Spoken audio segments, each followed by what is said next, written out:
आज की फिल्म में आप देखेंगे कि समुद्र के नीचे एक ऐसा क्रिएचर था जो कि बर्फ फाड़ के ऊपर आने की कोशिश कर रहा था। वो इतना खतरनाक क्रिएचर तो था जिसने पूरे समंदर को हिला दिया और अब वो बर्फ फाड़ के ऊपर आने की कोशिश कर रहा था। तो चलिए जानते हैं आज की मूवी में कि वो क्रिएचर कौन था। मूवी की शुरुआत में हम जूलिया और उसके साथी को देखते हैं जो कि एक बर्फ से भरे हुए इलाके में एक्सपेरिमेंट कर रहे थे। उस एक्सपेरिमेंट के लिए उन्हें बर्फीले पानी के नीचे बॉम्ब फिक्स करके कुछ धमाके करने पड़ते हैं। इसके बाद उन्हें हेडक्वार्टर से कॉल आती है कि उनकी तरफ एक बर्फीला तूफान आ रहा है और उन दोनों के पास से एक रशियन सबमरीन गुजर रही थी। उसने भी ये आवाज महसूस की। परेशान करने वाली बात ये थी कि समंदर की नहरें नीचे से ऊपर की तरफ फटती जा रही थी और उनके आसपास वाली सारी बर्फ भी फट रही थी। समंदर के नीचे एक क्रिएचर था और ऊपर बर्फ थी और साथ ही साथ अब यहाँ पे तूफान भी शुरू हो चुका था। जूलिया जाने से पहले अपने रिसर्च पेपर उठाना चाहती थी। जूलिया का साथी साइंटिस्ट उसको खींच के स्नो मूविंग तक लेके जाता है। स्नो मूविंग वो सवारी थी जिसकी मदद से वो यहाँ से बाहर निकल सकते थे।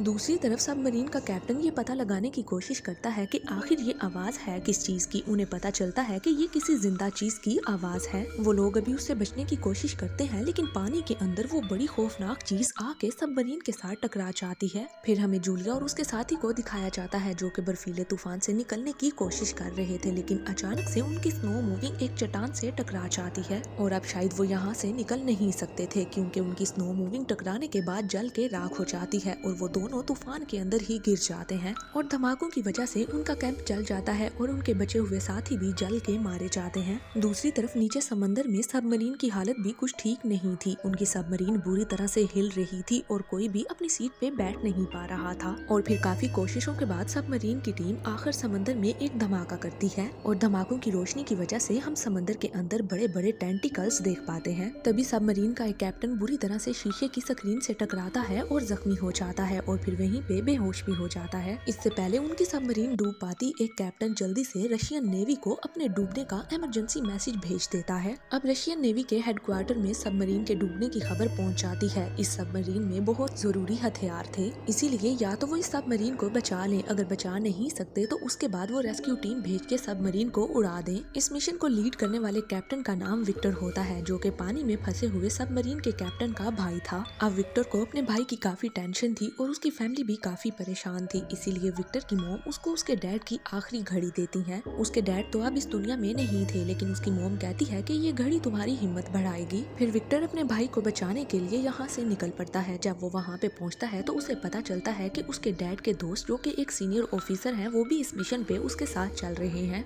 विक्टर दिल ही दिल में परेशान था कि इनकी एज ज्यादा है कहीं इनको कुछ हो ना जाए। खैर इसके बाद पूरा क्रू सबमरीन के अंदर बैठ जाता है। दूसरी तरफ हमें फिर से बर्फीला तूफान दिखाया जाता है जहाँ पे जूलिया और उसका साथी अभी भी तूफान में भटक रहा था। जूलिया सिग्नल पकड़ने की कोशिश कर रही थी और अचानक से वो खाई में गिरने वाली थी, लेकिन उसका साथी सही टाइम पे आके उसकी जान बचा लेता है और फिर उसी वक्त जूलिया के फोन में एक सिग्नल आता है जो कि एक ऑयल रिग का था, यानी कि एक ऐसी टीम जो कि समंदर के अंदर से तेल निकालती है। जूलिया कॉल तो मिला देती है लेकिन बर्फीले तूफान की वजह से शोर इतना था कि वहाँ की टीम उसकी बात समझ ही नहीं पाती और फिर थोड़ी ही देर में सिग्नल चले जाते हैं और कॉल कट हो जाती है। जूलिया का साथी परेशान हो जाता है और फ्लेयर गन आसमान की तरफ छोड़ने लग जाता है लेकिन कुछ भी नहीं होता और वहीं पे थक के बैठ जाता है। और फिर अगली सुबह विक्टर वाली सबमरीन उसी जगह पे पहुंच जाती है जहाँ पे दूसरी सबमरीन गायब हो चुकी थी और फिर सबमरीन के कैप्टन अपनी पूरी तैयारी करके नीचे उतरने लगते हैं। इसके बाद सबमरीन के कैप्टन को एक रूम में बुलाया जाता है जहाँ पे उन्हें कुछ नोटिस दिखाए जाते हैं, जो नोटिस पढ़ के वो लोग काफी परेशान हो जाते हैं क्योंकि उन पेपर्स में लिखा हुआ था कि पुरानी सबमरीन के गुम होने की अफवाहें हर तरफ फैल चुकी हैं और उस सबमरीन के अंदर इंसानों के साथ साथ रशियन नेवी के बहुत ही कीमती हथियार थे।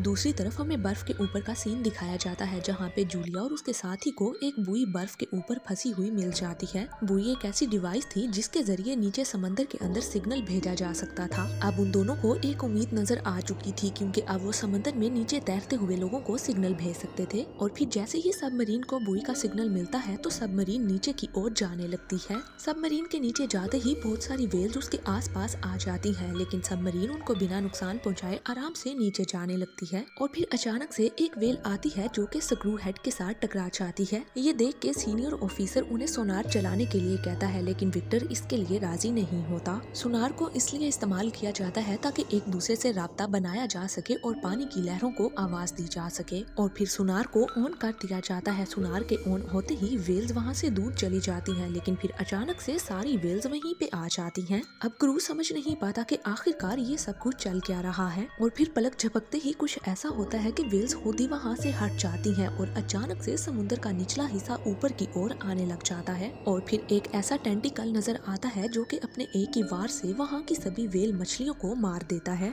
सबमरीन के क्रू को तो बाहर की आवाजें सुनाई नहीं दे रही थी, लेकिन उनका रडार उन्हें सिग्नल देने लग जाता है कि एक बहुत बड़ा क्रिएचर आ चुका है जो कि सबमरीन से टकराने वाला है। सबमरीन के कैप्टन को लगता है कि शायद किसी दुश्मन का जहाज उनकी तरफ आ रहा है। वो फाइट करने का ऑर्डर देता है, लेकिन विक्टर को ये सब कुछ करना ठीक नहीं लगता। और फिर विक्टर क्रू से कहता है कि सबमरीन को किसी खुफिया जगह पे लेके जल्दी से छुप जाओ। और फिर क्रू सबमरीन को बर्फ की दरारों के अंदर छुपाने के लिए लेके चला जाता है। जैसे ही सबमरीन बर्फ की दीवारों से टकराती तो बुरी तरह से हिलने लग जाती और अब रडार की आवाज भी और तेज होने लग जाती है, जिससे हेडफोन लगाए हुए लोगों के कान दर्द से फटने लग जाते हैं। अभी भी वो दुश्मन उनका पीछा कर रहा था। सबमरीन जैसे ही आगे जाती है तो उसके आगे एक बड़ी सी बर्फ की चट्टान आ जाती है, जिसकी वजह से सबमरीन रोकनी पड़ जाती है। लेकिन यहाँ पे पहुँचते ही उनका पीछा करने वाला वो खौफनाक दुश्मन अब उनकी जान छोड़ चुका था। और अब जब क्रू सबमरीन की डैमेज का अंदाजा लगा रहे थे तो सीनियर ऑफिसर विक्टर को डांटने लग जाता है कि उसने गलत फैसला लिया। अब उनके पास सबमरीन को ठीक करने का कोई और ऑप्शन नहीं था, जिस वजह से अब उन्हें बर्फ के ऊपर आना था। दूसरी तरफ हमें जूलिया और उसके साथी को दिखाया जाता है जो कि तूफान के अंदर बर्फ के ऊपर लेटे हुए थे। और फिर अचानक बर्फ टूटने की आवाज आती है। सबमरीन पानी में से निकल के बर्फ के ऊपर आ चुकी थी और वो जूलिया और उसके साथी को भी देख लेते हैं। क्रू मेंबर अच्छे से उनसे बात करते हैं और उनको चेक करते हैं।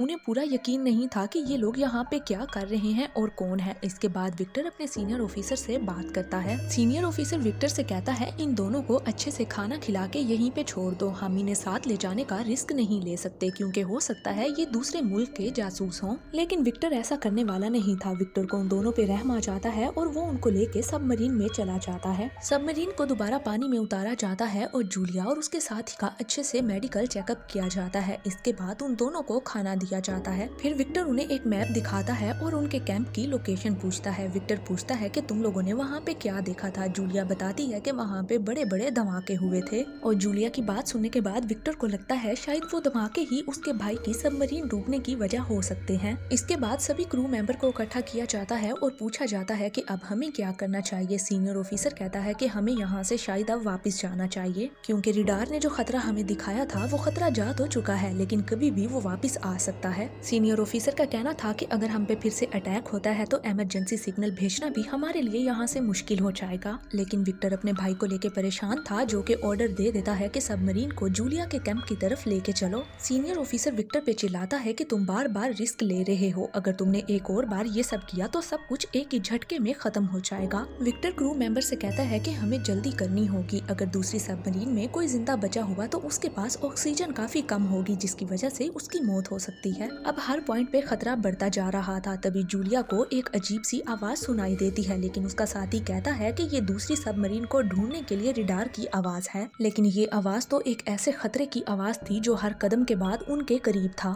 सबमरीन को ढूंढने की तलाश जारी थी, लेकिन रडार अचानक से उन्हें बताता है कि एक बड़ा खतरा उनके करीब आता जा रहा है। विक्टर क्रू को ऑर्डर देता है कि पहले की तरह जल्दी से कोई छुपने की जगह ढूंढो, लेकिन इस बार उनके पास कोई भी छुपने की जगह नहीं थी। लेकिन थोड़ा ही आगे जाने पे उन्हें पानी के ऊपर एक ऑयल रिग नजर आता है, जहाँ पे लोग ऑयल निकालने का काम कर रहे थे। सबमरीन को उस तरफ छुपाने के लिए ले जाया जाता है। जैसे ही सबमरीन पानी की सतह पे जाने के लिए तैयार होती है, दूसरी तरफ ऑयल वर्कर्स बड़े बड़े टेंटिकल्स को देखने लग जाते हैं। खतरे को देखते हुए वर्कर्स ने जल्दी से अलार्म बजा दिया, लेकिन देखते ही देखते वो क्रिएचर उस रिग को कंट्रोल कर चुका था और उन पे अटैक कर रहा था। और अब उस क्रिएचर ने इतना खौफनाक अटैक किया कि पूरी की पूरी बिल्डिंग ही तहस नहस होगी और सारे वर्कर्स अपनी जान बचाने के लिए भागे, लेकिन किसी के पास भी भागने की कोई जगह नहीं थी। और फिर वो क्रिएचर एक ही झटके में सब कुछ बर्बाद कर देता है। इसके बाद विक्टर टेलीस्कोप की मदद से बाहर देखने की कोशिश करता है। वो देखता है कि बड़े बड़े टेंटिकल्स ये सब कुछ बर्बादी कर रहे हैं, तो वो ये देख के हैरान हो जाता है। इसके बाद वो टेलीस्कोप का ये सारा नजारा स्क्रीन पे ऑन ईयर करता है ताकि क्रू मेंबर्स को पता चले कि ये किससे लड़ रहे हैं। और फिर उन्हें पता चलता है कि उनका दुश्मन कोई इंसान नहीं बल्कि एक खौफनाक बहुत बड़ा सा क्रिएचर है। और ये सब कुछ देखते ही देखते वो क्रिएचर अब फिर से सबमरीन का पीछा करने लग जाता है, जिसकी वजह से अब उन्हें सबमरीन को फिर से मोड़ना पड़ता है। सीनियर ऑफिसर विक्टर को डांटने लग जाता है और उसे कहता है कि तुमने तीसरी गलती कर दी है। वो मॉन्स्टर पूरे पूरे क्रू मेंबर्स को दिखा के वो कहता है कि अब पूरी टीम को लीड मैं खुद करूंगा। सीनियर ऑफिसर क्रू मेंबर से कहता है कि 2 बॉम्ब छोड़ दिए जाएं और ऐसा ही होता है। 2 बॉम्ब्स को पानी के अंदर छोड़ दिया जाता है और सीधा जाके टारगेट को हिट किया जाता है। सीनियर ऑफिसर काफी खुश था और समझता है कि उसने क्रिएचर को खत्म कर दिया, लेकिन उसकी खुशी वहीं पे खत्म हो जाती है जब एक ऑफिसर कहता है कि वो क्रिएचर अभी भी जिंदा है और फिर से उनके पीछे पड़ चुका है। फिर से एक और बॉम्ब छोड़ने का ऑर्डर दिया जाता है। जैसे ही बॉम्ब जाता है वो सीधा टारगेट को हिट करता है, लेकिन इस बार भी कोई फायदा नहीं होता। मॉन्स्टर बहुत ही खतरनाक था और अब गुस्से में वो पहले से ज्यादा आगे बढ़ना शुरू कर देता है और इनकी सबमरीन का पीछा नहीं छोड़ता। और अब सीनियर ऑफिसर को भी कुछ समझ नहीं आ रही थी। अब विक्टर ने एक बार फिर से टीम को लीड करना शुरू कर दिया। वो टीम से कहता है कि जितना हो सके सबमरीन को यहाँ से तेजी से निकालो, लेकिन अचानक से मॉन्स्टर का एक टेंटिकल सबमरीन से आके टकरा जाता है और अब उस क्रिएचर के एक टेंटिकल की वजह से सबमरीन को काफी ज्यादा नुकसान हो जाता है। बहुत से लोगों को चोटें आती हैं और सब कुछ इधर उधर फैल जाता है। विक्टर बुरी तरह से गिरता है जिसकी वजह से उसको चक्कर आने लग जाते हैं। वहाँ पे काफी शॉर्ट सर्किट हो जाता है जिसकी वजह से एक कंप्यूटर में आग लग जाती है और कंप्यूटर क्रू मेंबर के ऊपर आके गिरता है। अब इनकी सबमरीन डूबने वाली होती है और वो क्रिएचर इसी मौके का फायदा उठा के एक और अटैक करता है और फिर अचानक से मजाइल वाले हिस्से में धमाके शुरू हो जाते हैं और वहाँ पे आग लग जाती है। क्रू मेंबर जल्दी से वहाँ की वेंटिलेशन बंद करके आग बुझाने में लग जाते हैं। उस एरिया को पूरी तरह से सील कर दिया जाता है और कुछ क्रू के मेंबर वहाँ पे आग बुझाने के लिए चले जाते हैं और फिर से क्रिएचर आता है और अपने एक और टेंटिकल से वार करता है जिसकी वजह से सबमरीन पानी के बिल्कुल नीचे चली जाती है।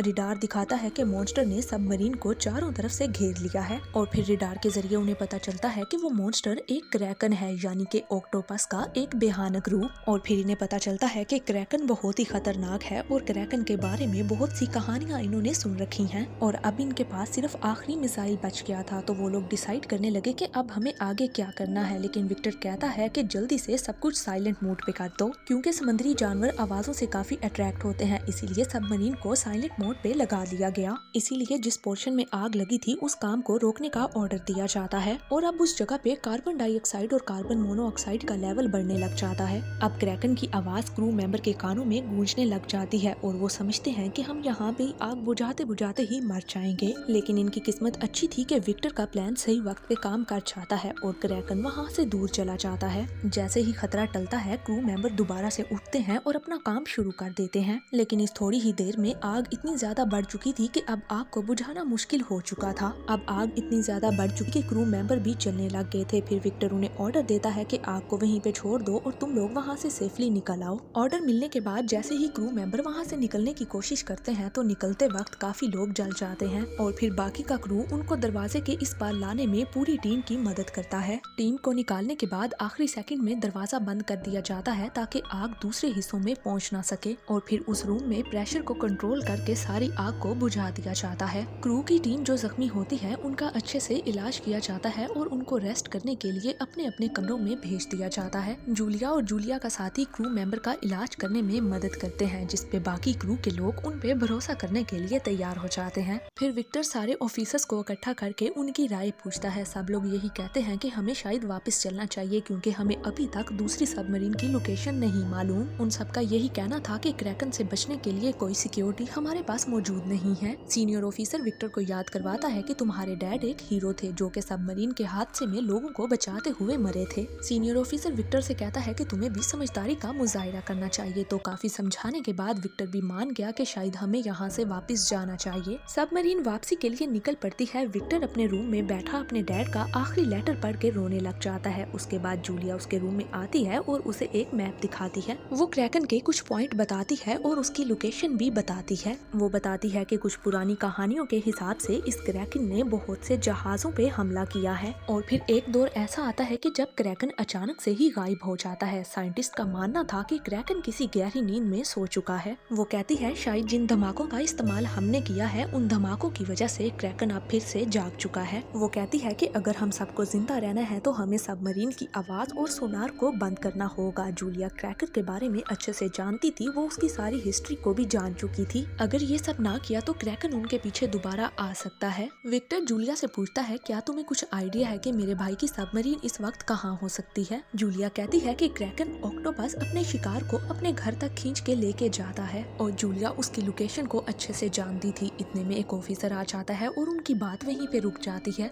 ऑफिसर कहता है कि उन्हें एक क्लू मिला है जिससे पता चलता है कि दूसरी सबमरीन में कुछ लोग जिंदा हैं। इसके बाद वो लोग रिकॉर्डिंग सुनते हैं। रिकॉर्डिंग में पता चलता है कि कोई लोहे के ऊपर बार बार ठक ठक कर रहा है। वो उस आवाज को ट्रैक करते हैं और उसकी लोकेशन निकालते हैं और फिर उन्हें पता चलता है कि ये आवाज जूलिया और उसके दोस्त के कैंप के बिल्कुल पास से आ रही है, जिसका मतलब था कि दूसरी सबमरीन में अभी भी कुछ लोग जिंदा हैं। इसके बाद विक्टर सभी क्रू को इकट्ठा करता है और कहता है कि देखो, उस सबमरीन में अभी भी हमारे फौजी मौत और जिंदगी की जंग लड़ रहे हैं। अगर उन्हें हमने ना बचाया तो उन्हें यहाँ बचाने के लिए कौन आएगा। वो कहता है कि ये मत सोचना कि मैं सिर्फ अपने भाई को बचाने के लिए वहाँ पे जा रहा हूँ। अगर तुम लोगों में से भी एक आदमी भी वहाँ पे होता तो मैं फिर भी उसको बचाने के लिए वहाँ तक जाता। और फिर वो ऑर्डर देता है कि सबमरीन को जूलिया के कैंप की तरफ लेके जाया जाए। जैसे ही सबमरीन आगे बढ़ती है तो सबमरीन के ग्लास और नेट टूटने लग जाते हैं। इसका मतलब था कि सबमरीन काफी गहरे पानी में चली गई है। और फिर वो नोटिस करते हैं कि सबमरीन किसी अजीबोगरीब सी जगह पे पहुंच गई है। अब उस जगह पे बड़ी सबमरीन तो जा नहीं सकती थी। इसके बाद विक्टर ऑर्डर देता है कि हमें एक छोटी सबमरीन नीचे भेजनी चाहिए ताकि वो अच्छे से जांच पड़ताल कर सके।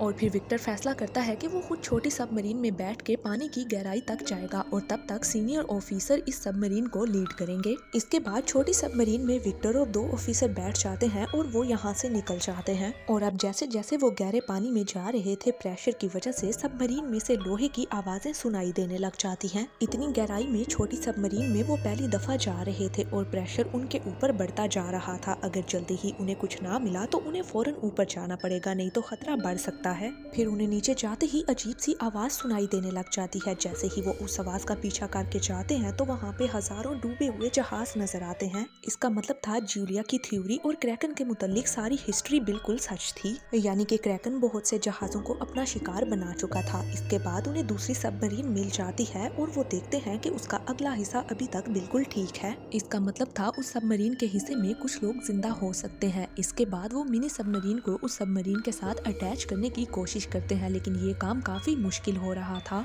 छोटी सबमरीन का प्रेशर कम होने की वजह से ये काम काफी मुश्किल हो रहा था, लेकिन आखिरकार वो उस छोटी सबमरीन को बड़ी सबमरीन से अटैच कर लेते हैं और फिर वो नीचे जाने के लिए तैयारी करते हैं। और जैसे ही वो नीचे से दरवाजा खोलते हैं तो उन्हें ये जान के काफी खुशी होती है क्योंकि उसके भाई अलेक्जेंडर समेत पूरा क्रू जिंदा था। और फिर ये खबर बड़ी सबमरीन के अंदर पहुंचा दी जाती है, जिसकी वजह से हर तरफ खुशी की लहर दौड़ जाती है। इसके बाद विक्टर पूरी टीम मेंबर को छोटी सबमरीन में फिट करता है। जितने लोग फिट हो सकते थे उतने उसने कर दिए और सबको बचाने के लिए 2 राउंड लगने थे। और जगह ना होने की सूरत में वो अपने भाई के साथ पहले वाली सबमरीन में रुक जाता है और उस सबमरीन के ऊपर ट्रैकर लगा दिया जाता है। और फिर उन्हें याद आता है कि अगर इस ट्रैकर को क्रैकन ने पकड़ लिया तो मुश्किल हो जाएगी, इसीलिए ट्रैकर को बंद कर दिया जाता है। और फिर जैसे ही छोटी सबमरीन क्रू को लेके वहाँ से निकलती है तो एक जोरदार झटका लगता है, लेकिन नुकसान नहीं होता और कुछ ही देर में वो बड़ी सबमरीन तक पहुँच जाते हैं। वहाँ पहुँचने के बाद लाई के क्रू मेंबर का अच्छे से मेडिकल चेकअप किया जाता है और फिर उनका इलाज शुरू कर दिया जाता है। और अब एक बार फिर से टीम तैयार होती है और दोबारा से छोटी सबमरीन पानी में उन 2 भाइयों को लेने के लिए निकल जाती है। अब जैसे ही मिनी सबमरीन वहाँ से निकलती है तो रिडार बताता है कि क्रैकन एक बार फिर से हिलना शुरू हो गया है।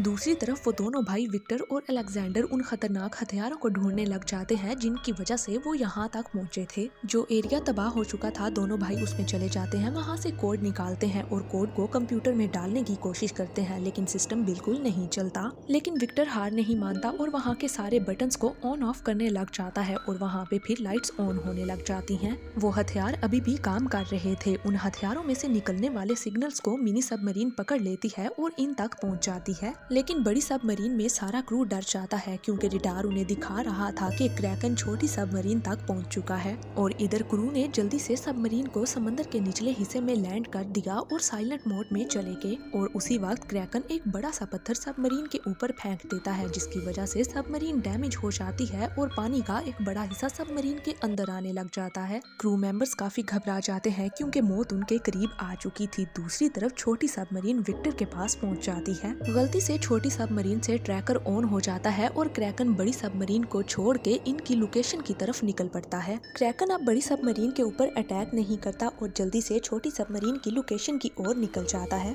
सीनियर ऑफिसर इस मौके का फायदा उठाते हैं और ऑर्डर देते हैं कि सबमरीन को पानी के ऊपर ले जाया जाए। दूसरी तरफ वो दोनों भाई मौत और जिंदगी की जंग लड़के हथियारों वाले कमरे के अंदर पहुंच जाते हैं। विक्टर हथियारों वाले कमरे में पहुंच के वहां के कोड ऑन करना शुरू कर देता है। दूसरी तरफ अलेक्जेंडर कंप्यूटर के कोड ऑन कर रहा रहा था। हथियार लोड होने में काफी टाइम लग रहा था, लेकिन क्रैकन ने उन्हें ढूंढ लिया और वो लोग भी तौर पे क्रैकन के अटैक के लिए तैयार हो चुके थे। जब क्रैकन के टेंटिकल सबमरीन के चारों तरफ घूमने लग जाते हैं तो दोनों भाई हिम्मत नहीं हारते और एक दूसरे से बातें करने लग जाते हैं। और फिर क्रैकन इतना जोरदार अटैक करता है कि एक ही झटके में सबमरीन का आधा हिस्सा तोड़ देता है। अब क्रैकन दोबारा से अटैक करने के लिए आता है तो दोनों भाई मिलके बटन दबा देते हैं ताकि हथियार एक साथ फायर हो सके। और अब सबमरीन में बुरी तरह से पानी भी घुसने लग जाता है। सबमरीन में अब पूरी तरह से पानी भर जाता है और दोनों भाई पाइप के जरिए एक दूसरे के पास आ जाते हैं और अब हथियार खुद ब खुद फटने वाले थे। खतरा बढ़ चुका था, सबमरीन पानी से भर चुकी थी और दोनों भाइयों के सर पे उनकी मौत भी आ चुकी थी। और फिर दोनों भाई बहुत ही मुश्किल से एक दूसरे तक पहुँच के एक दूसरे का हाथ पकड़ते हैं और सीढ़ियाँ चढ़ के मिनी सबमरीन के अंदर पहुँच जाते हैं। दोनों भाई मिनी सबमरीन का दरवाजा अच्छे से बंद कर लेते हैं ताकि पानी अंदर ना आ सके। अब ब्लास्ट के लिए सिर्फ 2 मिनट बच जाते हैं, लेकिन उनकी मिनी सबमरीन तो लॉन्च ही नहीं हो रही थी। फिर विक्टर को सबमरीन के अंदर एक इमरजेंसी लीवर नजर आता है। उसे खींचते ही सबमरीन अलग हो जाती है। अब जैसे ही वो वहाँ पे आगे बढ़ते हैं तो ब्लास्ट शुरू हो जाते हैं और उनकी सबमरीन बुरी तरह से लहरों के अंदर घूमने लग जाती है। और ऊपर मेन सबमरीन में दिखाया जाता है कि सब लोग उनके वापस लौटने का इंतजार कर रहे होते हैं। और फिर इतना इंतजार करने के बाद उनके हौसले टूटने लग जाते हैं। उनको लगता है कि वो दोनों भाई वहीं पे मर चुके हैं। और फिर पानी के ऊपर अचानक से कुछ बबल्स नजर आने लग जाते हैं। इसका मतलब था कि मिनी सबमरीन पानी के ऊपर आ चुकी है। और फिर जैसे ही वो दोनों भाई सबमरीन से जिंदा सलामत बाहर निकलते हैं तो पूरा क्रू उनकी बहादुरी का जश्न मनाने लग जाता है। और दूसरी तरफ किनारे पे खड़ी उन दोनों भाइयों की माँ उनका इंतजार कर रही थी। और अब अपने बेटों को देखने के बाद उनकी माँ की खुशी का कोई ठिकाना नहीं रहता। और इसी सब के साथ ये मूवी यहीं पे एंड हो जाती है। अगर मूवी अच्छी लगी है तो मेरे चैनल को सब्सक्राइब कीजिए। शुक्रिया।